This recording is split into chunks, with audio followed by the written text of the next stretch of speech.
Guys, welcome to our Tuesday morning Leaders Edge Zoom Blueprint for Success. Today, we have an exciting Zoom planned for you guys. We are joined by Justin Mercer.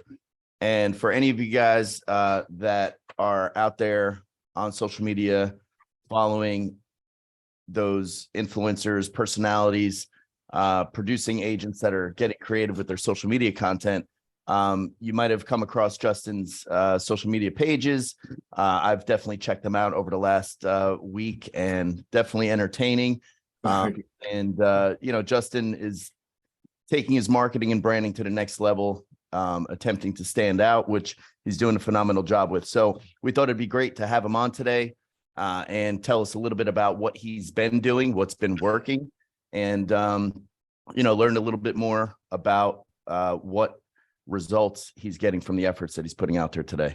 So without further ado, Justin, welcome. And, we're super excited to have you here today. Yeah, man. Tell us a little about yourself, maybe the early stages, maybe, how you got into real estate and things like that. Okay. Yeah. I actually joined real estate 3 years ago. So I've been licensed for just hit 3 years. I came in around January 2020. I drove a semi for 13 years before. So I had a career field that ruined 2 of my marriages. It ruined my life, like relationship with my kids.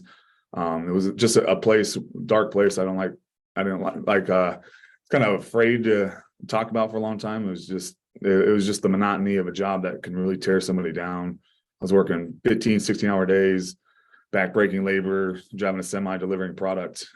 That's all I thought I was good for, because the way I had made myself look, I tattooed myself. I did a lot of acting and stuff on the side. So my look got good roles in that. But when it came to a career field, I thought it was going to hinder me from doing anything I loved. I've always loved real estate, wanted to do it. I just never thought I could. I was just holding myself back. And it was just something that I didn't have the look, or no one would trust me. So it wasn't even a career field I'd touch. Until September 2019, I was married to my wife. We were there together for 2 years, and that was the second wife I had, and we got divorced. And it has nothing to do with our relationship. Our relationship was great. We were best friends. It was just I was working my ass off. I was working 60-hour weeks, and I'd come home and I'm tired, and there's no time for the kids, no time for the family. So that relationship ended, and I was in my room and I was like, I just lost everything again. And I was just tired of having the same lifestyle. It's just a repeat over and over and over again. And when was I going to change it? So I always had this idea to do real estate, and I had the brand already picked out if I would ever do it, which was a joke. I was just saying, I didn't think it was going to work. So I was like, you know what, screw it. I have nowhere else to go. Like, can't get worse than it is right now. So that's when I went to school. I finished real estate school in 2.5 weeks, did the test, passed them both first time. And I started around January 2020. In February 2020 is when I quit my job, though. So I was still working 60-hour. That was perfect timing. Oh, yeah. Yeah. So I quit my job, put my 2 weeks in, and said, this is real estate, right? I had one in escrow, and it fell out like the day after I quit my job, put my 2 weeks in. And then in March, COVID hit. So like now I'm in real estate. I have zero experience marketing, no experience branding. I didn't know anything about real estate, knew nothing about business, had no pipeline, no support system. Everyone thought I was going to fail out anyway. So I came up with like 6 steps, which I thought would boost my career to the next level, just the things I needed to bring into real estate. And through those 6 steps, I went from nothing to closing $2 million in April, all from like a guess, just like, here's what I see in the real estate from a consumer's perspective. So outside looking in, here's what I see real estate to be as. And I created like a 6-step process that I had. And I think that really is the changing point of my career was those 6 steps. So a lot of times that's what I usually talk about. Like I can go through those 2 with you guys if you want. I can go through the story more. It's up to you guys. Yeah. Listen, I'm sure. Yeah, everyone here definitely wants to hear those steps. Yeah. I have like a 2.5 hour like course dedicated to the 6 steps, but I'll just kind of like give a brief overview of all of them. Yep. Yeah. I think the most beneficial is going to be like question and answers from after I talk about the 6 steps. And like the first one, it sounds corny, was the why. So my first step was everyone's why. It's what's going to push me over the edge when the times get tough. And my why is, I didn't want the same why everyone else has. Everyone else has, it's their families, their kids and all that. And in reality, like my kids were taken care of when I was the most miserable. I still took them to Disneyland. I still kissed them goodnight. I still put them to bed. I still said, I love you. So that's not gonna be ever gonna be my why. Like even if real estate fails, I'll go get 4 jobs to support them. So I wanted a why was gonna push me through. And that was more to shut people up. There was like a stigma. And I tried to put a chip on my shoulder, and having a chip on my shoulder is what motivated me through the hard time. So like all the hate I was getting online and from realtors in Arizona, like they ended up doing a news story because someone, like one of the most famous agents here, he's like very well known, posted me on his Facebook page and was making fun of the fact that I was in real estate. So I took that negative thing and I turned it into a positive. News ended up doing a story on it. So it kind of gave me a good boost locally here. But when I say why, like I sat and interviewed myself. So I sat and looked in a mirror. It sounds stupid, but it was a good step to take. Like I asked myself, like, what are you willing to do for this company, which is my 1099? What have you done for other employees? What are you good at? So I interviewed myself, because in reality, if real estate failed, I was going to go have to project myself to somebody else. I was going to have to go sell myself to somebody else. And instead of do that, I was going to sell myself to myself and take everything that I knew from other businesses and see if I could implement them into real estate. Every job I've ever had, I excelled at. So there should be no reason I can't do it here too. It's just going to take a lot more time and effort. So that was step 1. And then step 2 is what I think I do better than anyone else. And that was think like a consumer, not like an agent. And I think I knew within the first 2 weeks of being an agent that too many agents think like agents. Like they're trying to impress other agents. They're focused on other agents. They're trying to sell themselves to agents, not the consumer. Because in reality, I think the consumer gets turned off by most things that real estate brings.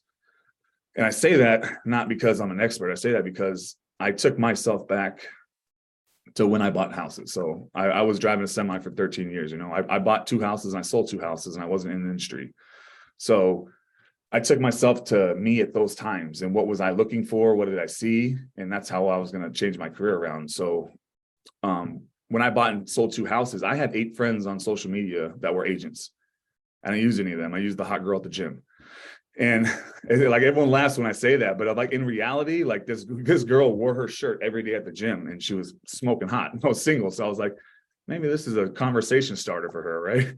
So I started the conversation. She turned out to be a great agent. But when I looked back on it, when I'm in the March 2020 now and COVID hits and I'm sitting back and really diving deep into why I chose her as my agent, I went back to those times. So I went to my social media, the times I bought a home. And I went to those 8 agents that I had that I knew. Like one of them was a cousin. The rest of them were people I went to school with, I played football with, and like a buddy's wife. So I'm like, these are 8 people that I should have used. Why didn't I use them? I used a random stranger in the gym. Why? When I opened up all their pages and went back, excuse me, I'm sorry. When I went back to the times when I bought a house, I was seeing what they were posting. Like, why didn't I talk to them about buying a house? Like, why didn't I do anything with these specific people? And a lot of it was 2 of them weren't posting much at all. They like posted their kids and their dinners and stuff, but not real estate. 3 of them were posting like stuff that turned me off. They're posting market updates. And when I looked at it, I was like, I was buying a home and I didn't care about market updates. So in my mind, I was like, I don't think the average consumer really cares, because in reality, when I went up to her at the gym when I was buying a home, I didn't ask for her credentials. I didn't know her background. I knew nothing about it. I just talked to her about buying a home. When I looked at her numbers for the year, because now that I'm an agent, I can look at people's numbers. She sold 3 houses that year. So I'm like, she sold 3 houses that year and she was an expert to me. And that really stuck with me, because I'm sitting here thinking I have to project my experience out to everybody and sell myself to them. And in reality, I think I just have to get in front of more people, because when I go to an expensive steakhouse here, like I don't ever ask for the chef's credentials. I just know the steak's $100. It better be good. So I just kind of take the consumer approach in real estate as well. And if these things were the things that were turning me off, these market updates, even when I'm a consumer, I didn't care about market updates. I just assumed my agent knew what she was talking about. And she did. Even with inexperience, she did. But that was the moment I said, I'm not going to post the stuff that I might think will bore people anymore. I'm just going to post anything I can do to make it entertaining. Because I didn't use the people that were posting that. And I found out through not posting, I turned myself, or from them not posting, I wasn't paying attention to them. So me posting a lot and staying in front of people in a more interesting way, I thought would bring more clientele.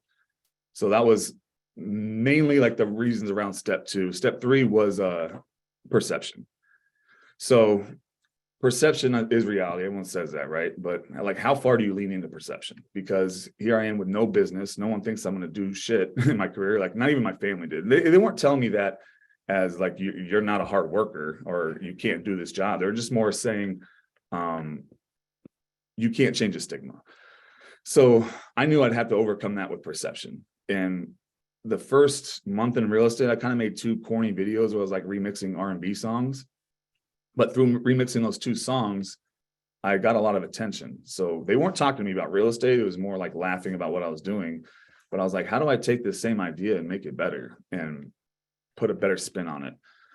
So I've always had this thing, like I love $1 million listing and stuff like that. I've watched it since way before I even wanted to be an agent. And the houses is what attracted to me. So I'm like, I know beautiful houses attract people. So I had no business, like I said. This perception wise, I want to do an open house at this $3.2 million mansion. And I wanted to make a video to announce the open house. So what I did is I got in a full suit in a hot tub, and the background was the mansion. I was inside the hot tub in a full suit drinking wine, and I pretended it was a Tinder video because I wanted to grab the viewer's attention with a laugh. So I sat there and I opened the line. It was, ladies, do you love rich men with beautiful houses? Swipe right. And the camera woman stopped me and she said, no, Justin, this is for your open house, not for your Tinder. I was like, oh shit. And then I introduced the open house. But from doing that, I put that video out on a Wednesday. That Saturday open house was packed. It was flooded with people. That video got shared like 300 times on Facebook. And in reality, I'm like, this is a real estate video. Like, whether you like it or not, this is a real estate video. And I got 300 shares, 25,000 views. I have 200 DMs of people saying, dude, when did you get that open house? Like, how did you get that listing?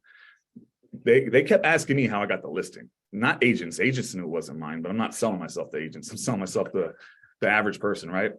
And the average person kept reaching out, asking me how I got this. How did you do this? How did you do that? And my reaction wasn't, it's not mine. My reaction was, bring me a buyer. I can represent the buyer all day. So I wasn't sitting there telling people it wasn't mine. I was just saying, bring me the buyers. So I found out just through that one video how big perception plays a role in what you post on social media. So like the next week I did a $900,000 house. The next week I did an $800,000 house. And now I'm getting all this attention from doing a regular prospecting job, just as open houses. But it took open houses to another level for me because all these people were waiting until I did my next one. They wanted to see the home I was at. And all the DMs I was getting was, dude, like, I didn't know you were that busy. I didn't know you were serious. Like, how did you get all this stuff? How did you get all this business? And that's when I kind of really leaned into that perception factor. And I didn't think it was a disservice because I think a lot of new agents, when I talk to them, they fear putting themselves out there because they don't want to look stupid or they feel they're not educated enough. And I tell them, the hard part is getting out there first, but you're not going to fail. If you're at a good brokerage and you're on a good team, like the education and the expertise is there. So don't feel like you're not enough because you don't know, because in reality, you just got to ask the questions of the people around you. I was on a team that I didn't ask the team the splits. I never asked my team what my splits were. I asked them what they can provide me. And I told them what I needed from a team. And I said, hey, I know I can do all this myself. I want to brand myself, but I just need hand holding. I need you to hold my hand through these transactions so I can see how it's done. And that's how I'm going to excel. So new agents, I tell them that too, like this perception factor. I'm brand new in the business with no experience. And here I am getting all this attention. It kind of scared me at first, but then I kind of leaned into it and said, you know what, like you're on a good team with the expertise. So put yourself out there as much as you can. And that's what I did. And that led into step 4, which was social media. I think social media was a big, and this is 3 years, I think got better, but this is like 3 years ago. I think a lot of people were missing the boat on social media. I don't think they were using it how they should have. And I asked everyone around me because the biggest knock on me is the look, right? It's just the tattoos on the face and the head, and me trying to think it's a stigmatized like look that no one can trust me. But in reality, no matter who you are or what you do, you hit the same amount of people. You hit 33% of people. And the other 33% will never use you. And the other 33% are just indifferent. They're not out, but they're just indifferent.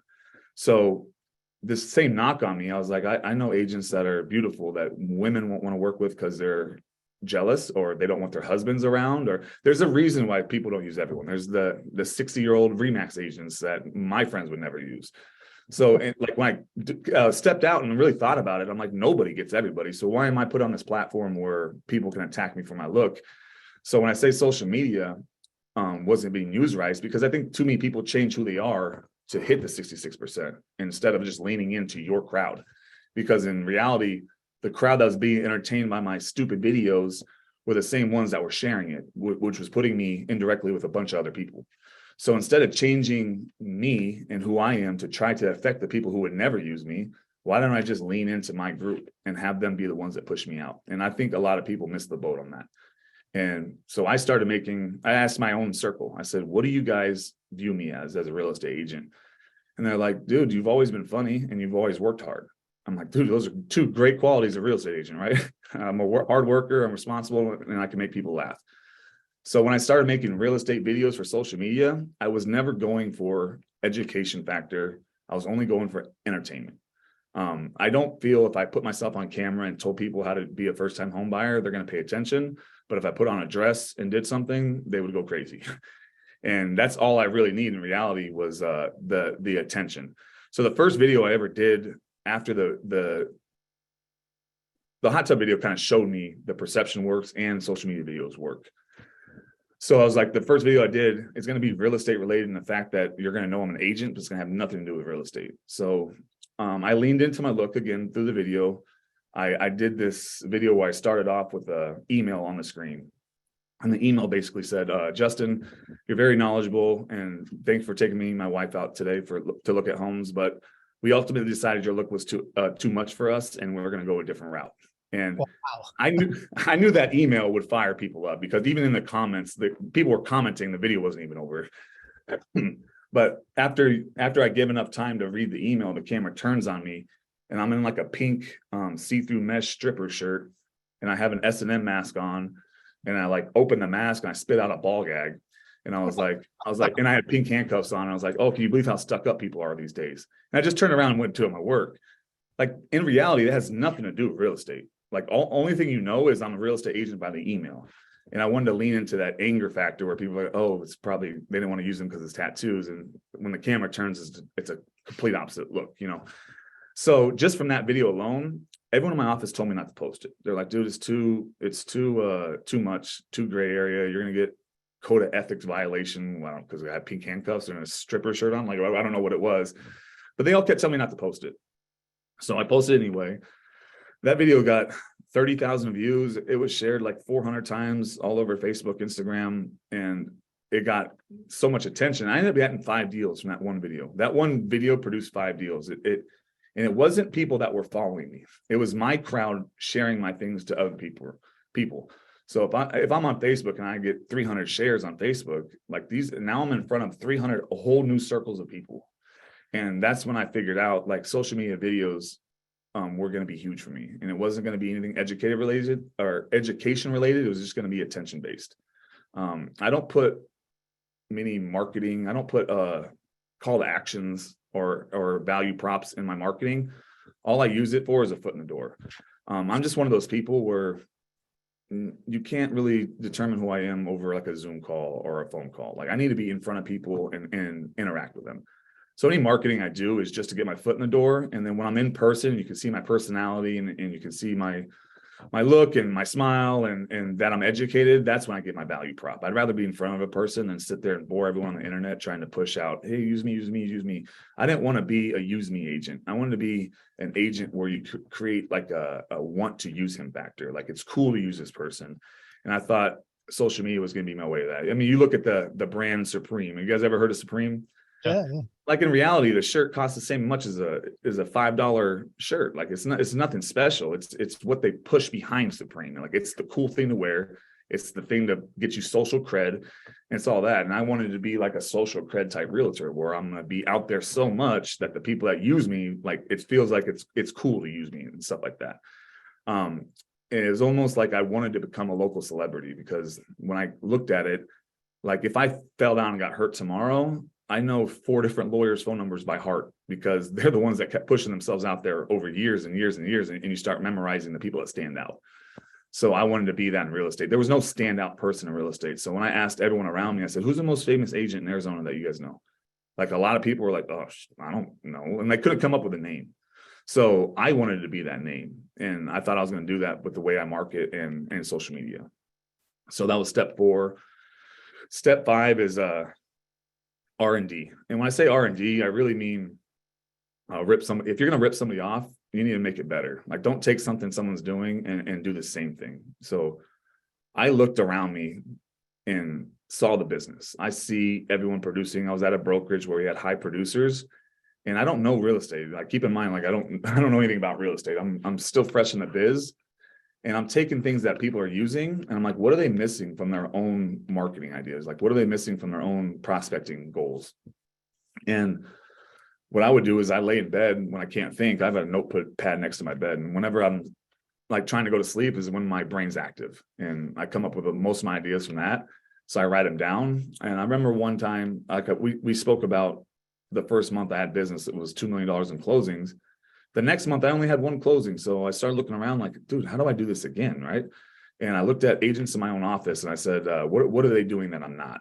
And one of the agents, they were doing donut boxes. They buy a bunch of donuts and they hand them out to the neighborhood. And then they were taking boxes of donuts and delivering them to hospitals, fire stations, police stations. Like, that's a good idea. That's a good way to get my name out there, but how do I make it better? So I put myself in I remember they were dropping the donuts off at the hospital. And like I talked about step 2, think like a consumer, not like an agent. I put myself as a doctor in the hospital, right? I'm like, these people just dropped off donuts. What am I going to do? As a doctor, I'm busy. I got a lot of things on my mind. I'm going to walk up to the box of donuts, open the Dunkin' Donuts box, grab a donut, walk away. Like, the fact that you take the business card to the top of the donut box isn't going to do anything, in my opinion, because I put myself as a doctor and said, if I'm busy, I'm not going to look at who brought in reality. When I have vendors and stuff bring in sprinkles, cupcakes, or crumbled cookies, I got to never look at the card of who brought them. I just open up, grab a box, and walk away. So I was like, how do I do the same idea and make it better? Like, rip off and duplicate. But how do I rip it off and make it better? So what I did is I made the box of donuts my business card. Instead of taping a business card to the box, I made the box my business card. So I went and got custom donut boxes made. And when you walk up to them, it's a big black glossy box. It's got my logo and my cartoon character on top. The front of it says, let's ink a deal. On the side of it, I have my phone number and my Instagram handle. So I'm like, if you're walking up to this box of donuts, it's a huge color bomb in your face. Like, there's no way you're not going to look at it, right? And you got the big let's ink a deal and my colors up front, my logo, all that. So you're going to know who brought the donuts. And I dropped off 6 boxes that first time I ever did it. And I was on 23 stories that day. So 23 stories of nurses, doctors, secretaries, all these people were like, oh, thanks for the donut, tattooed realtor. And it was like almost even some of them like maybe like made it as a joke. Like they didn't agree with it, but they were like trying to poke fun, but I didn't care. I didn't care. I was 23 stories. So that's 23 different stories of people that have anywhere from 200 to 1,000 followers. Those are all new people that I'm in front of, all from the same idea somebody else was doing. I just try to make it 10 times better. And there's things in my business right now that help me. I remember you saying about the foot video, the get your foot in the door marketing tip. So I wanted 3 years, I'm gonna skip by a little bit, but now that I'm like running a team, I'm trying to get agents into me. I want to put out there that I'm educated, that I know what I'm doing. So you guys see all these talking head videos online, right? Grant Cardone and those guys started it, where they're just sitting in front of the camera and they're talking and the words pop up, just the captions, and they're just giving value. But in my opinion, unless you have this social cred like these guys do, or the following they have, no one's going to pay attention to it. And when I looked at realtors doing it in my area, all the videos would get 250 views, 300 views, like no engagement, no likes. So I'm like, the average person doesn't care about your talking head video of you with a cute background behind you, and you're giving value and the words are popping up. And I was like, how do I do the same thing and make it better, right? Everyone's doing it.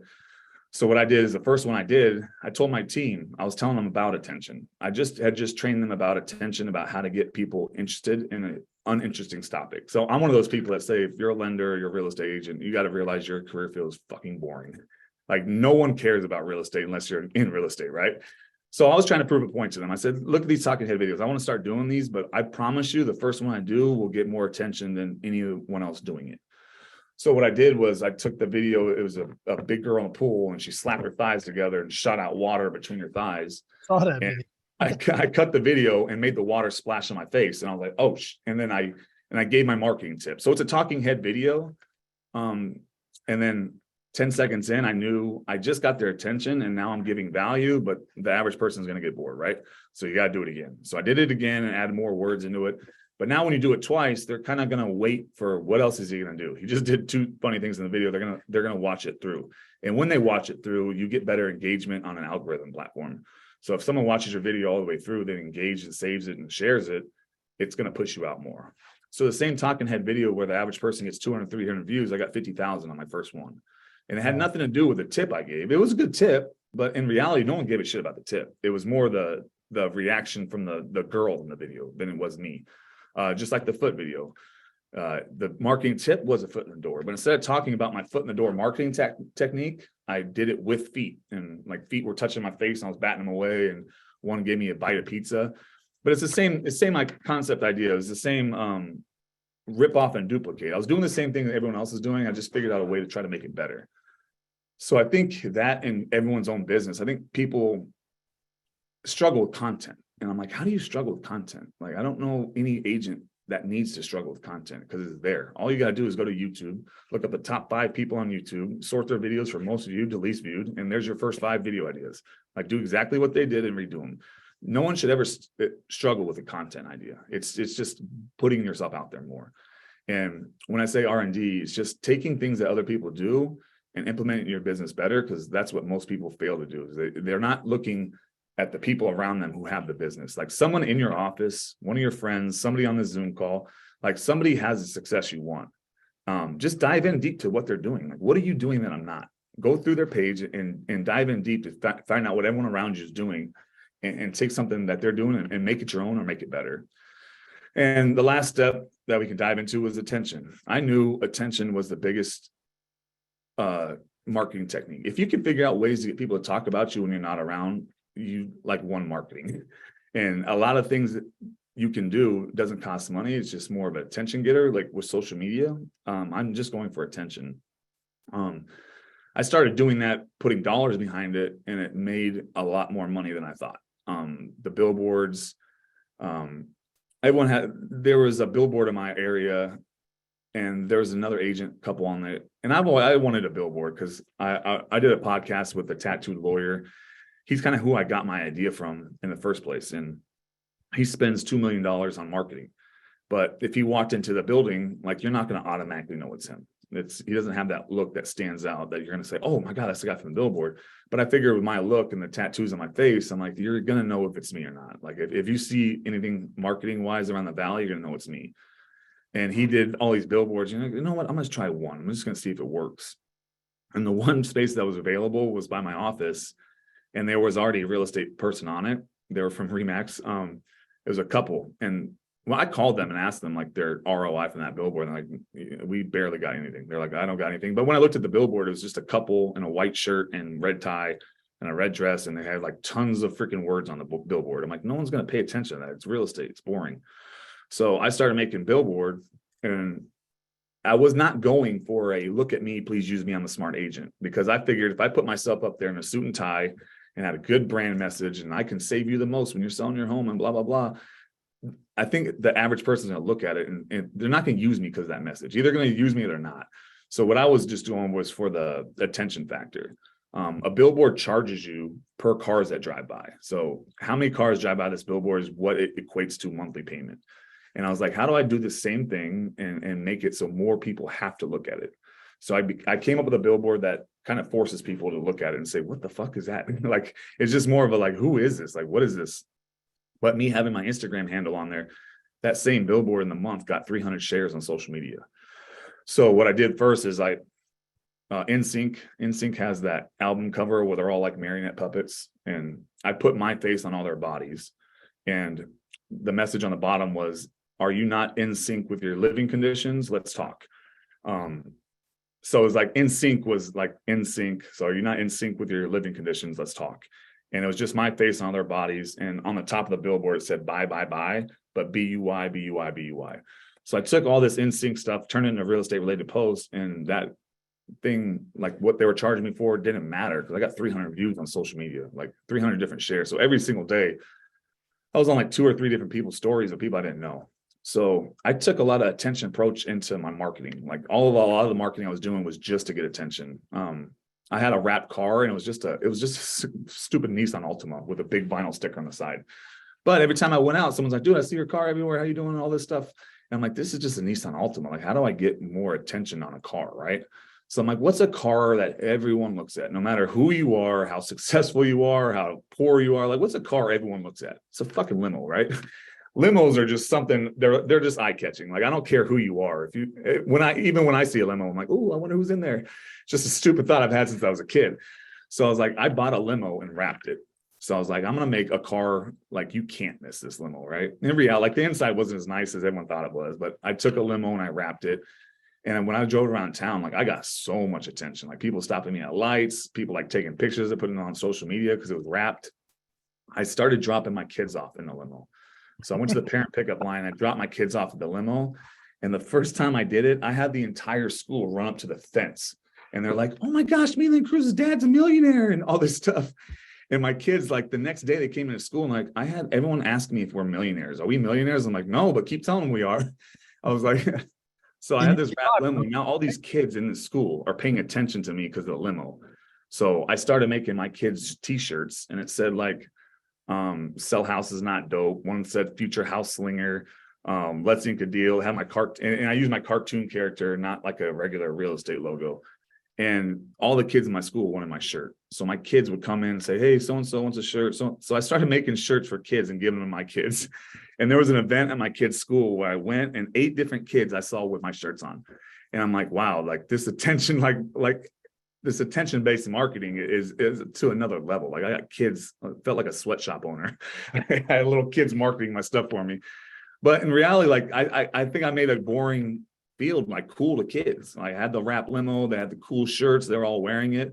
Now these kids are going home. I actually had one parent call me because my phone number was on the shirt, and she was a real estate agent, and she was just like, I don't have the business. So I helped her out. And then I had one parent sell their house to me. And this is all based from buying a limo and dropping my kids off at school. But perception factor of that was a lot bigger than all. These kids don't know their mom's Toyota Camry costs more than my limo, but it's just their perception of what I had. And then I bought a mini bus after that and parked it. And I was starting to get a lot of attention. I started doing the billboards, the commercials, the radio, even my TV commercial. Like they asked me what I wanted to do. And I said, I need to make this the cheesiest commercial you've ever seen in your life. Like my voice, the tagline, like the message, like everything has to be extra, extra cheesy. Because those are the commercials that stuck out to me when I was a kid, the really corny, cheesy ones. So my first commercial it was just corny and cheesy, but it got me so much attention. I remember my ex and I were at dinner, and 7 different people came up to our table through the span of dinner.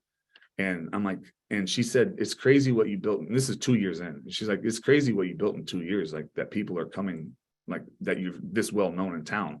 I said, no, that's not the crazy part. I said, the crazy part is that I'm a real estate agent. I'm not a newscaster or sports star or anything cool. Like I'm a real estate agent. Like I figured out a way to make real estate cool.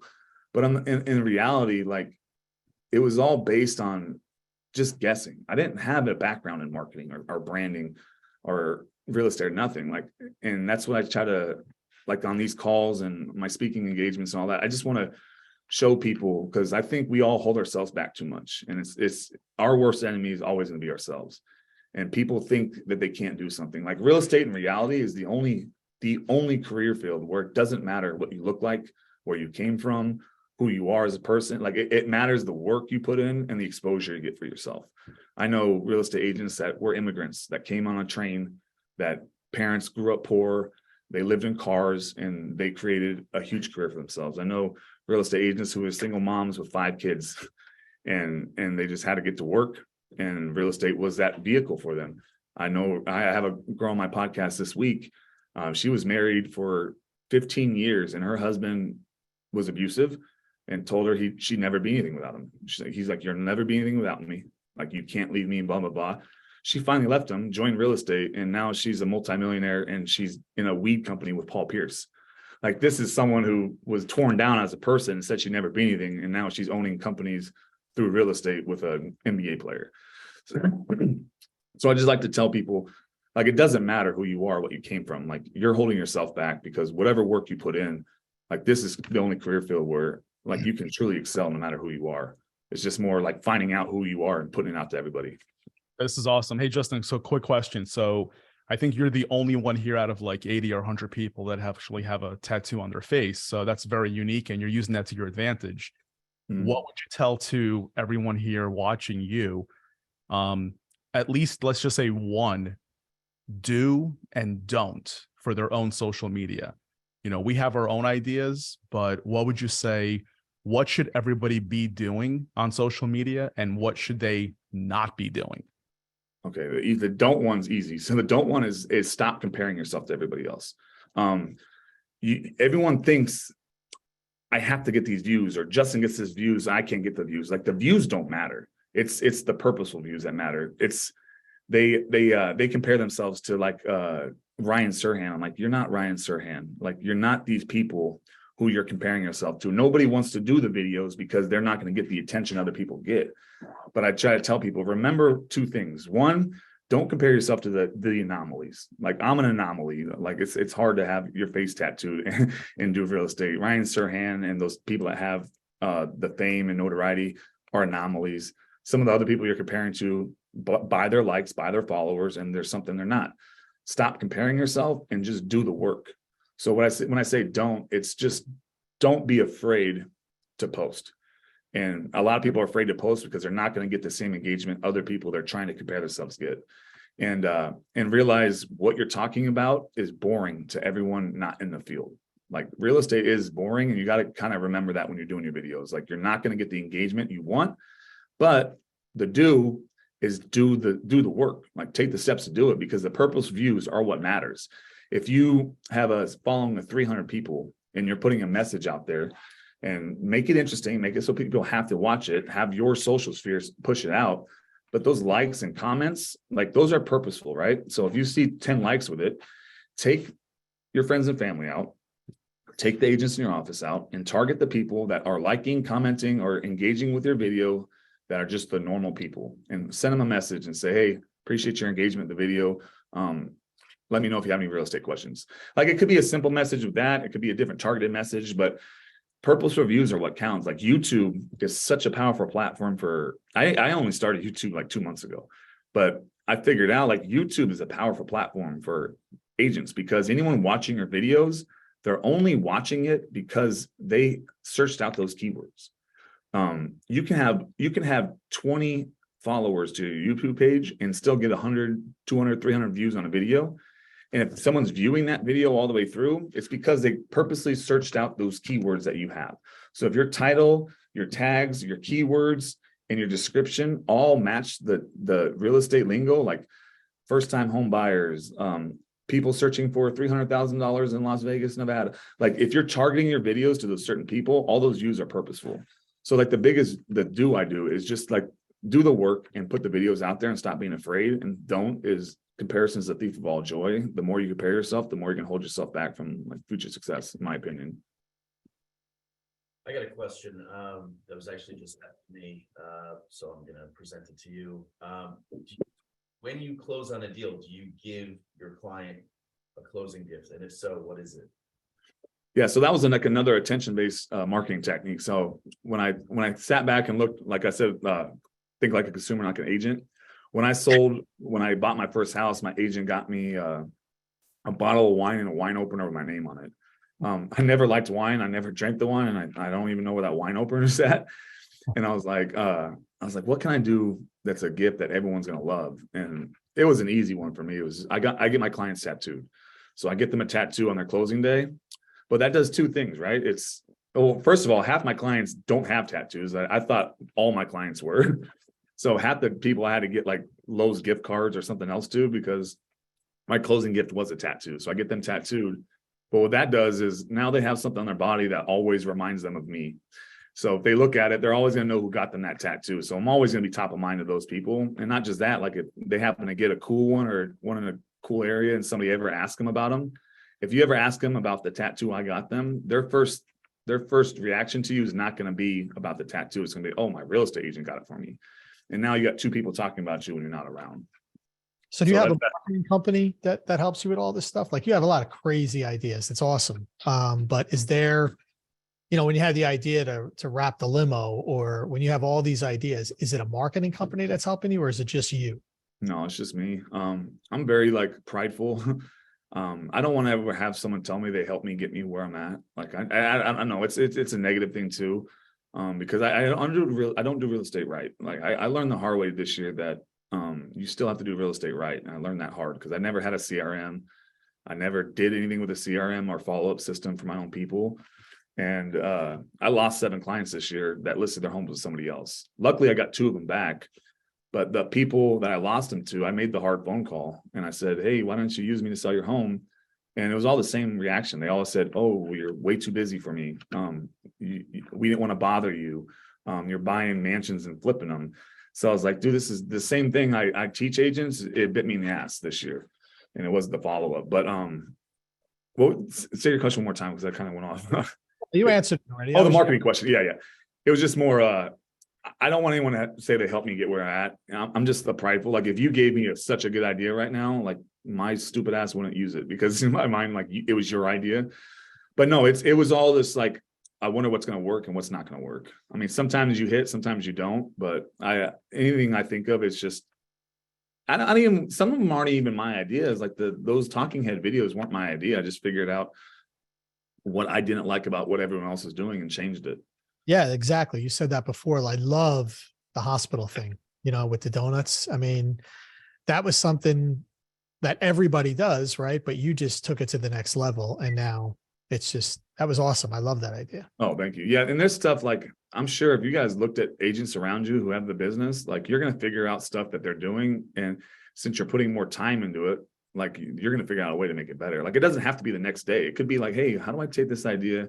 I'm implementing that right now with a huge company from Arizona. They're called 72 Sold. And basically their message to the public is 72 Sold is what their marketing platform. They push that out everywhere. They spend $2 million a month on marketing. And every agent in Arizona hates them. And it's such an immature way of thinking because my brokerage, we had a meeting once and there was like 40 people in the meeting. They were all talking shit about 72 Sold because this is when the market was on fire. It was going crazy. It was going bonkers.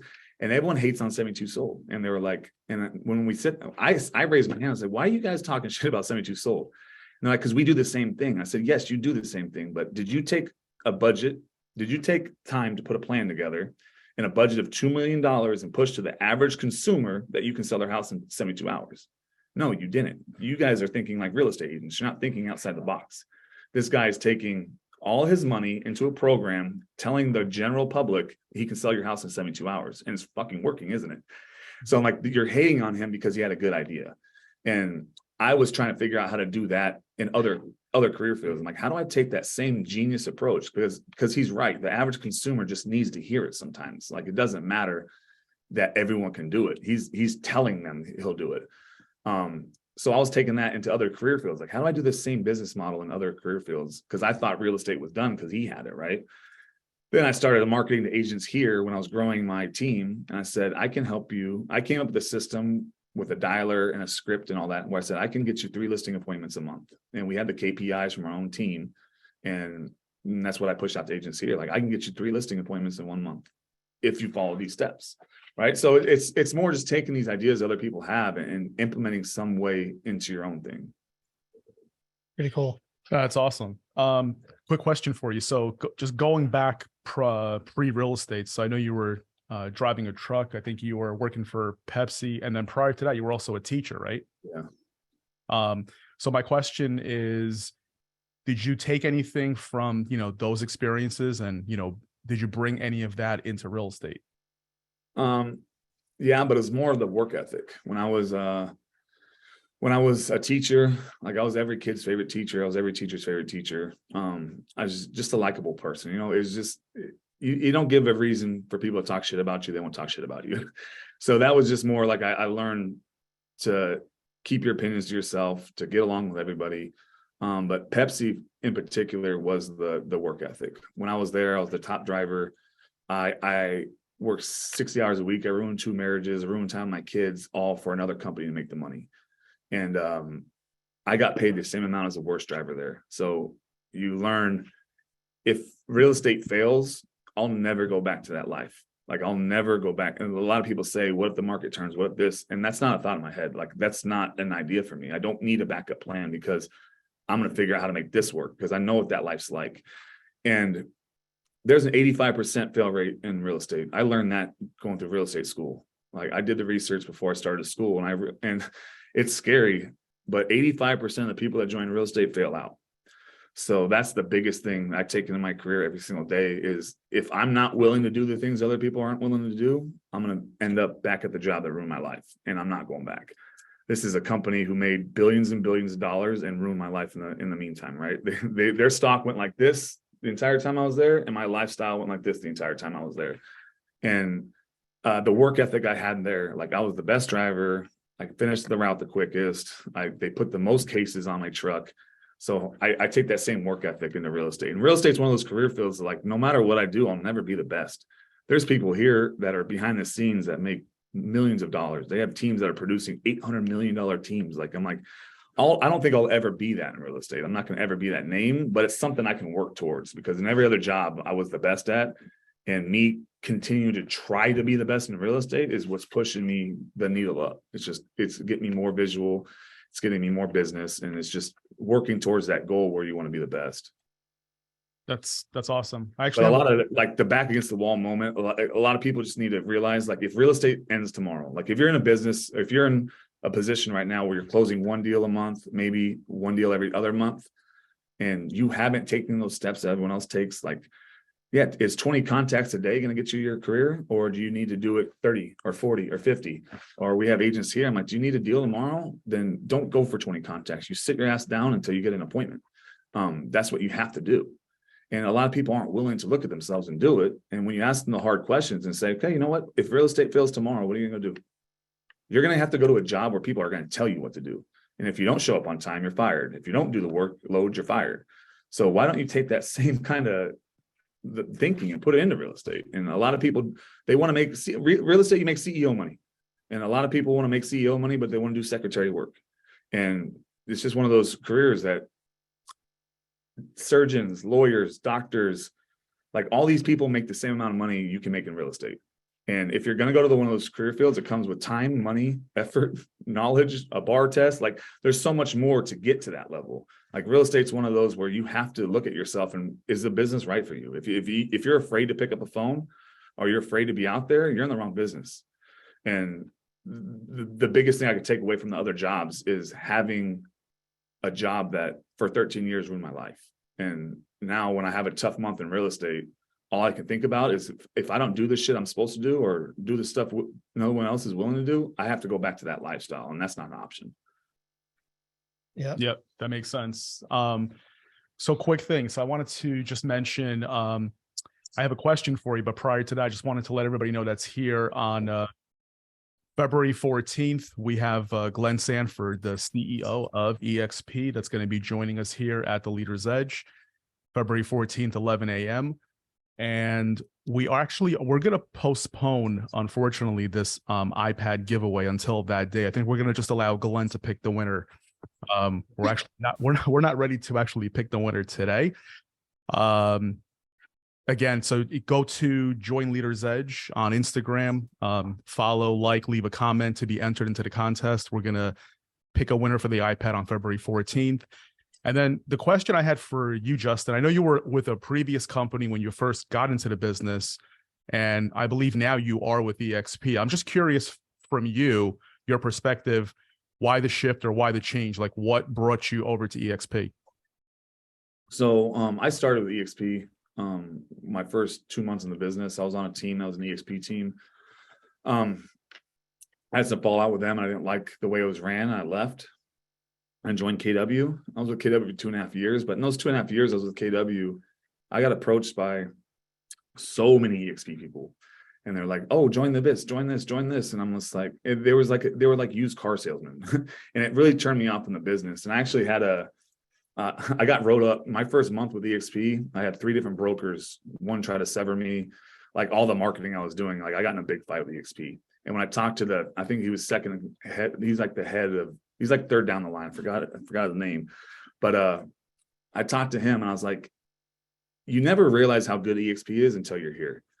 And I told him, I said, I got turned off by EXP by all the people that were recruiting the wrong way.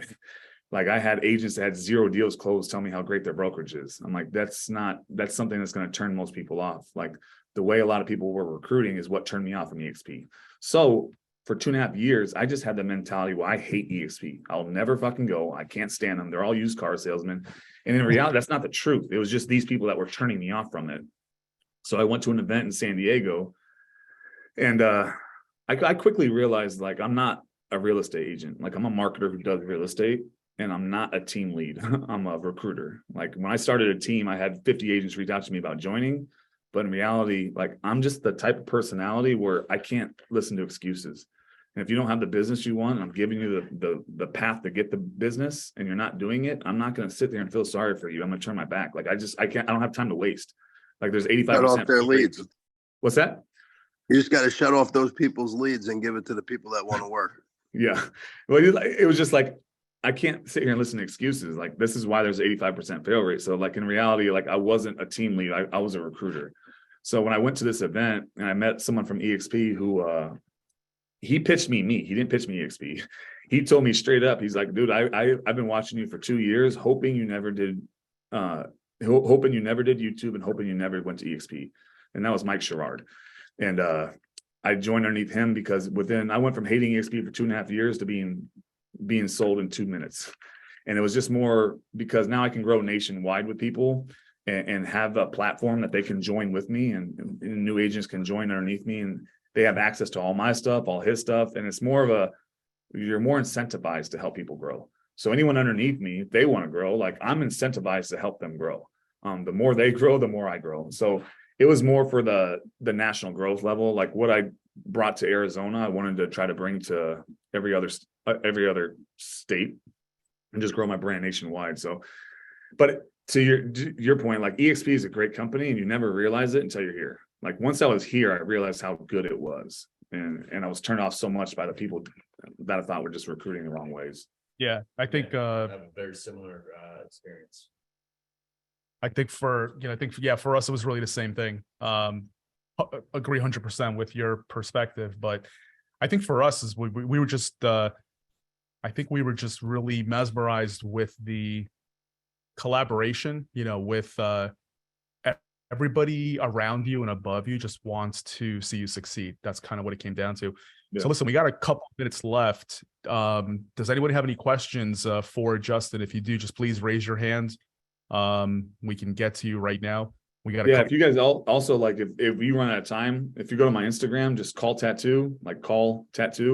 I always answer DMs. So if you guys ever have any questions or anything, or you want to watch some of those videos, like scroll way back, but just CALL tattoo, call tattoo on Instagram.